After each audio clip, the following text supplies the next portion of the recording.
हम मूर्ति नहीं पकड़ा रहे हैं कि आप पूजा करने लगो।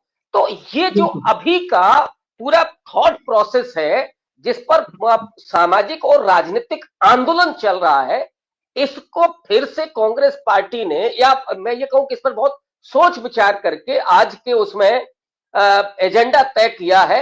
मुझे लगता है कि भविष्य की राजनीति यही तय करने जा रहा है। हालांकि अब मैं अमित शाह के मुद्दे पर थोड़ा सा एक, कि जो जी अमित शाह को लग रहा था कि बहुत कैसे हम काउंटर करें, उसकी शायद उन्होंने तैयारी कर ली है। कल जो पटना में हुआ, जरा इस पर गौर कीजिएगा।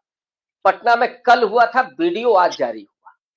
बेलगामी की पूरी आज प्रेस कॉन्फ्रेंस जब होनी थी, उसके पहले वो वीडियो जारी होता है। प्राइम टाइम डिबेट सब चली जाएगी कि देखिए राष्ट्रपिता महात्मा गांधी के भजन पर यह किया गया और वो लोक गायिका का अपमान किया गया। तो अब अंबेडकर के अपमान को हटा करके गांधी के अपमान को सामने लाया जा रहा है, ताकि ये अमित शाह को किसी तरीके से बचाया जाए। और ये चुनौती कांग्रेस के सामने है कि इसका वो कैसे सामना करे।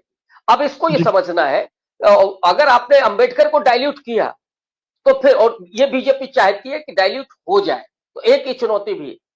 जी विनोद जी, एक इसका तीसरा एंगल भी है, और तीसरा एंगल ये है कि बहुजन समाज पार्टी मायावती भी उतर गई है मैदान में।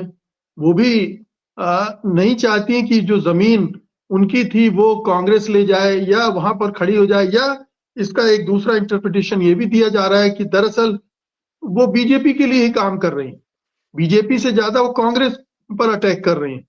तो ये जो तीसरा कोण है, ये किस तरह से इस पूरी परिस्थिति को प्रभावित करने जा रहा है, कांग्रेस के अभियान को किस तरह की चुनौती पैदा करने जा रहा है, बीजेपी को किस तरह से मदद कर सकते।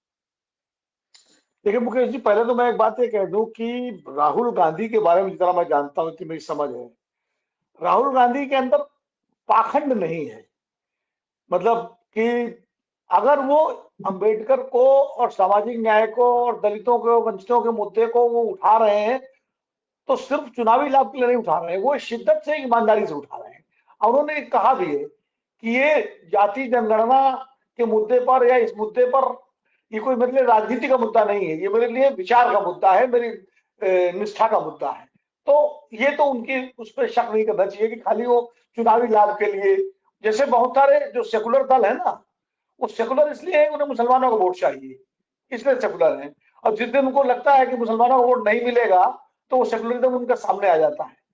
तो और एक एक सेकुलर दल ऐसा होता है कि जो कमिटमेंट है कि देश में एक भी अगर माइनॉरिटी का वोट है तो भी हम सेकुलरिज्म नहीं हटेंगे, जैसे लेफ्ट पार्टीज थी या कांग्रेस है। तो इसलिए जो है, राहुल गांधी या खड़गे खड़गे साहब तो खैर अम्बेडकर वादी जो विचारधारा है उसको मानते हैं, कई बार कह चुके हो, तो उसी समाज से है। तो इसलिए मुझे नहीं लगता ये सिर्फ चुनावी उसके लिए है। उसका चुनावी लाभ मिल जाए वो अलग बात है, लेकिन वो एक कंसिस्टेंट मुद्दे के रूप में राहुल गांधी इसको ले रहे हैं।